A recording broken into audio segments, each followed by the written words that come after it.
तब भगवान कहते हैं ये देख गगन मुझ में लय है, ये देख पवन मुझ में लय है, मुझ में विलीन झंकार सकल, मुझ में लय है संसार सकल, अमृत फूलता है मुझ में, संघार झूलता है मुझ में। तो यहाँ पर सम्राट पृथ्वीराज चौहान ने उस गांव में जब उस नट को ऐसे मृत्यु प्राप्त होते देखा तो चिंतित हो गए। इनसे भी ज्यादा चिंतित जो हुए वो थे राज्य मंत्री जैतराव, जो कदमवास के पद पर आसीन हुए। तो जैतराव यहाँ पर चाचा कानड़ देव से बोले, महाराज ये लगातार हो रहे असगुण मेरे हृदय में शंका प्रकट करते हैं, आप सम्राट को क्यों नहीं रोकते, क्योंकि आप स्वयं चाचा हैं उनके, काका हैं उनके, आप ही रोक सकते हैं, हमारी तो वो मानेंगे नहीं। तब यहाँ पर कानड़ देव अपनी व्यवस्था प्रकट करते हैं, जैतराव से कहते हैं महामंत्री मैं क्या करूं, मैंने भी बड़ा प्रयत्न करके देख लिया समझाने का, लेकिन सम्राट यहाँ मानने को तत्पर ही नहीं है किसी की। कहें कान नर नाह सुनहु कूरम राव धुआ, और जो भविष्य निर्माण सोई मिटे न मूर धुआ। महामंत्री जो भविष्य में होना है वो हमारे बस में नहीं कि हम उसे मिटा सके, मिट सके न भावी प्रबल, भावी नहीं मिटाई जा सकती। तब यहाँ पर कानड़ देव चिंतित होकर जैतराव से बोले, महामंत्री जैसे जन्मेजय कही यज्ञ सुहित निषेध न जानिय, जैसे जन्मेजय ने अपने पिता परीक्षित की मृत्यु पर भयंकर सर्प यज्ञ कर डाला था, मानी नहीं किसी की बात, अनेक सर्पों को ही भस्म कर दिया था अग्नि में, जैसे सौमित्र बरजत राज रघु कनक मृग संदैव सर, जैसे सौमित्र लक्ष्मण जी महाराज अपने भाई राम को रोकते हैं, भगवान राम को रोकते हैं, भैया ये कनक मृग नहीं हो सकते, सोने के मृग कहाँ होते हैं, ये माया का मारीच है, पहले भी तो आया था, इसको मैंने बाण मारा था लेकिन ये बच गया था और राक्षस मारे गए, ये मारीच है।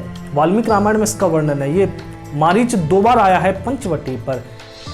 लक्ष्मण जी महाराज रोकते हैं लेकिन भगवान राम पीछे चले जाते हैं सोने के मृग के। फिर वहां पर जो घटना होती है कि रावण पीछे से आकर मां सीता को हरण करके ले जाता है। तब यहाँ पर कानड़ देव कहते हैं जैसे जन्मेजय ने बात नहीं मानी, जैसे सौमित्र की बात भगवान राम ने नहीं मानी, जैसे रावण ने विभीषण की बात नहीं मानी, जैसे नहुस ने सप्त ऋषियों की बात नहीं मानी, मतलब काल निवास नहुस विप्रवाहे ननहारी, मतलब नहुस राजा बन गया था स्वर्ग का, क्योंकि इंद्र पर ब्रह्म हत्या लग चुकी थी, राजा बन गया, बड़ा ही कामासक्त हो गया इंद्रावती में जो इंद्र की पत्नी थी सची, सप्त ऋषियों को अपनी पालकी में लगाकर चला, शाप मिल गया, सर्प होकर धरती पर आकर गिरा। तो कानड़ देव कहते हैं नहुस ने बात नहीं मानी, जैसे बात नहीं मानी यादवों ने कि ये जद्धव त्रिय रूप आप दुर्वासा सुधारिय, मतलब जो भगवान श्री कृष्ण के संतति थी जिनमें एक पुत्र थे सांब, वो मजाक करने पहुंच गए, स्त्री वेश में पहुंच गए यहाँ दुर्वासा जी के पास, पूछने लगे सभी जो भगवान श्री कृष्ण के पुत्र थे, ऋषियों से मजाक करने लगे कि इसके क्या होगा इस स्त्री के। तो उन्होंने, सब जानते थे ऋषि त्रिकालदर्शी थे, बोले इसके मूसल होगा जो तुम्हारे समस्त यदुकुल का संहार करेगा। तो यहाँ पर इन यादवों ने बात नहीं मानी, समस्त यदुकुल का वहां संहार हो गया। कानड़ देव कहते हैं जैसे धर्म सुवन कृत दूत सोई बरज्यो न मानिए, जैसे स्वयं भगवान श्री कृष्ण ही शांति दूत बनकर हस्तिनापुर की सभा में उपस्थित होते हैं, दुर्योधन को बहुत समझाते हैं लेकिन दुर्योधन नहीं मानता और इतना बड़ा संहार हो जाता है। इस पर तो बहुत अद्भुत कविता रामधारी सिंह दिनकर ने लिखी है, बड़ा आनंद कर दिया है। शांति दूत बनकर भगवान श्री कृष्ण सभा में उपस्थित हुए, बड़ा समझाया। इस सभा में ऐसे ऐसे योद्धा बैठे हैं जो प्रत्येक योद्धा अकेले ही इस समस्त विश्व को जीत सकता है, लेकिन महाराज अगर ये युद्ध हो गया, धृतराष्ट्र से बोल रहे हैं, महाराज अगर ये युद्ध हो गया तो यहाँ पर ये धरती वीरों से विहीन हो जाएगी, शूरवीरों से शून्य हो जाएगी। मैं 5 गांव मांगता हूं पांडवों के लिए, 5 गांव मांगे। दुर्योधन तैयार हो गया था, बोले 5 गांव तो चाहिए, मैं देता हूं। भगवान कृष्ण बोले लिखित में लूंगा, लिख कर दे, मोहर लगा कर दे। तब यहाँ पर तिलप्रस्थ, बाघप्रस्थ ऐसे करके 5 गांव भगवान श्री कृष्ण ने पांडवों के लिए लिए, लेकिन जैसे ही स्याही से अपने हस्ताक्षर करने लगा, अपनी मोहर लगाने लगा, वो स्याही पकड़ रखी थी मामा शकुनी ने, वो फैला दी नहीं जमीन पर। यहां पर ये दुर्योधन मामा पर चढ़ बैठा, मामा स्याही जमीन पर फैलाते हो। तब मामा शकुनी बोला कि भांजे जमीन बची कहां है, ये जो तू 5 गांव दे रहा है इसका दूसरा नाम छलिया है। ये 5 गांव नहीं मांग रहा, इसकी ज्योग्राफी जरा टेढ़ी चलती है। ये कब तेरे हस्तिनापुर को भी इन 5 गांव में मिला लेगा, तुझे भी पता नहीं चलेगा। तब यहां पर दुर्योधन नाराज हो जाता है, भगवान से बोला सुई अग्रेन केशव, केशव अब मैं सुई की नोक पर जितनी भूमि आ जाती है उतनी भी भूमि पांडवों को बिना युद्ध के नहीं दूंगा, और तुम्हें भी कहीं नहीं जाने दूंगा।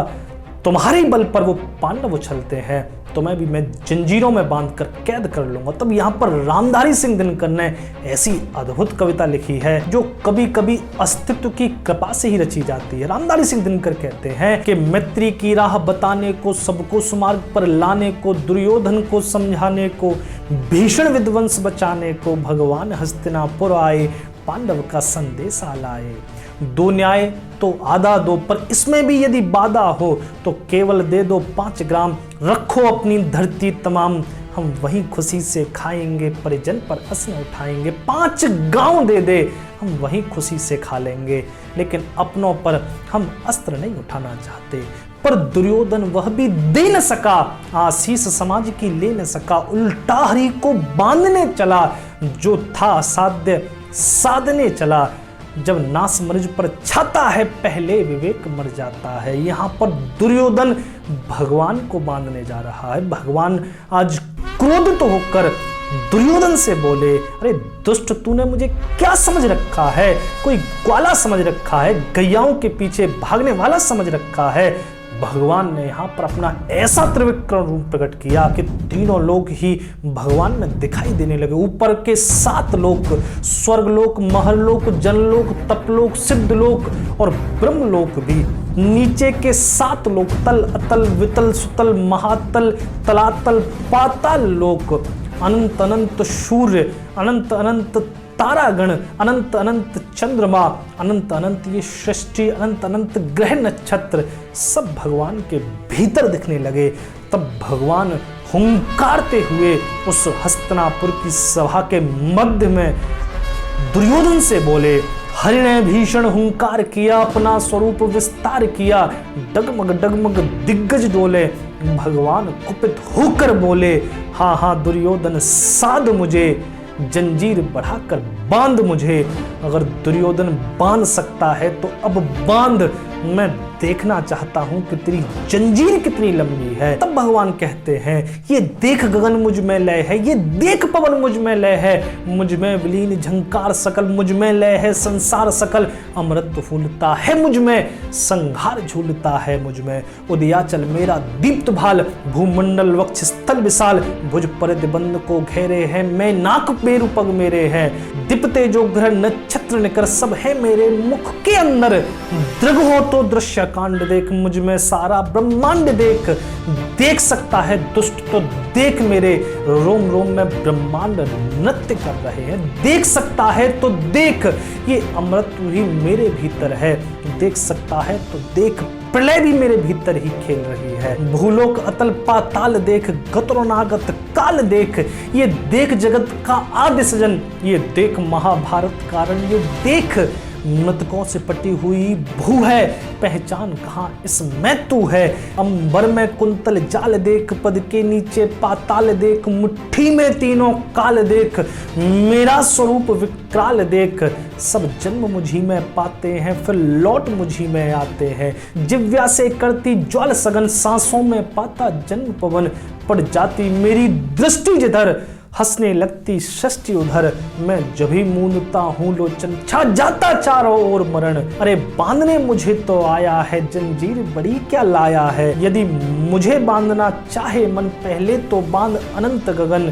सूने को साध न सकता है, वह मुझे बांध कब सकता है। तब भगवान अंतिम चेतावनी यहाँ पर दुर्योधन को बोले, हितकर वचन नहीं तूने माना, मैत्री का मूल्य न पहचाना। तो ले मैं भी अब जाता हूँ, अंतिम संकल्प सुनाता हूँ। याचना नहीं अब रण होगा, याचना नहीं अब रण होगा, जीवन जय या के मरण होगा। टकराएंगे नक्षत्र निकर, बरसेगी भू पर वन प्रखर, फन शेषनाग का डोलेगा, विकराल काल मुंह खोलेगा। दुर्योधन रण ऐसा होगा फिर कभी नहीं जैसा होगा, भाई भाई पर टूटेंगे, विषबाण बूंद से छूटेंगे, स्वान श्रृगाल सुख लूटेंगे, मनुज भाग फूटेंगे। दुर्योधन आखिर तू भी भूसाई होगा, हिंसा का प्रदायी होगा। मैं स्वयं तुझसे कहता हूं तुझे भी भूमि पर गिरना पड़ेगा, लेकिन इतनी बड़ी हिंसा का दायित्व तेरा होगा। तो यहां पर कानड़ देव महामंत्री जयद्रथ से कह रहे हैं, जैसे जन्मेजय ने बात नहीं मानी, जैसे सौमित्र की बात राज रघु नहीं मानते, जैसे नहुस ने नहीं मानी, जैसे दुर्योधन ने नहीं मानी, वैसे ही यही राजा पृथ्वीराज हन्यो कैमास अपबर और भरवैरी चामंड कियो दुश्मन मठ भर। कैमास पर अपना बाण प्रहार करके चामुंड राय को कैद करके और अब यहाँ कन्नौज के लिए मुहिम लेकर यहाँ पृथ्वीराज भी किसी की बात नहीं मान रहे, उन्हें नहीं दिख रहा अपना अनिष्ट, वे बातों में आ रहे हैं। तब यहाँ पर कानड़ देव अपनी व्यवस्था प्रकट करते हैं, लेकिन यहाँ पर सामंतों को कहाँ फिक्र थे, अपने सम्राट के लिए ये मरने और मिटने को भी तत्पर थे। तब यहाँ से इस गांव से निकलकर पहुंचते हैं कन्नौज की सीमा पर। ये अंतिम पड़ाव था पृथ्वीराज चौहान का, लेकिन यहाँ पर भी रात को स्वप्न में ऐसा भयंकर स्वप्न पृथ्वीराज चौहान ने देखा कि एकदम से पसीने से लथपथ जाग उठे। जब ऐसे पृथ्वीराज चौहान जागे तब पास में ही सो रहे चंद्रबरदाई भी एकदम से उठ बैठे। सम्राट को जब ऐसे बेचैन देखा तो प्रश्न किया, महाराज ऐसा क्या आपने स्वप्न देख लिया, क्या देख लिया कि आप इतने बेचैन हो गए, आपके पूरा शरीर ही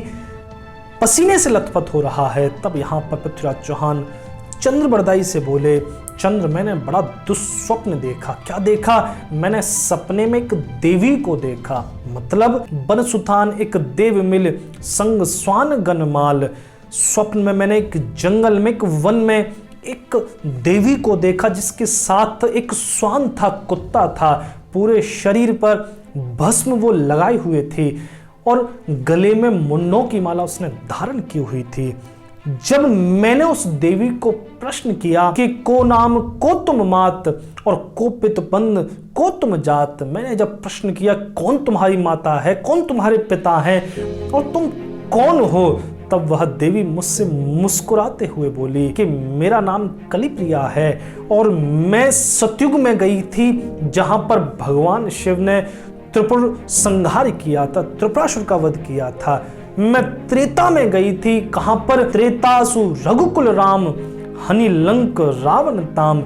मैं त्रेता में वहां गई थी जहां भगवान राम ने रावण के साथ उसके समस्त कुल का संहार किया था। और द्वापर में, द्वापर सु अर्जुन राय घटवंश घटो घाय, और द्वापर में मैं महाभारत को देखने गई थी। लेकिन अब कलयुग में, कलयुग कनवज्जराज चौहान कुल पृथ्वीराज, मैं अब कन्नौज जा रही हूं क्योंकि वहां पर एक बड़ा ही भयंकर युद्ध होने वाला है। वहां पर न पिता बचेंगे न पिताओं के पुत्र बचेंगे। ऐसा वो समर है कि जिसको देखकर मेरी आंखें तृप्त होंगी।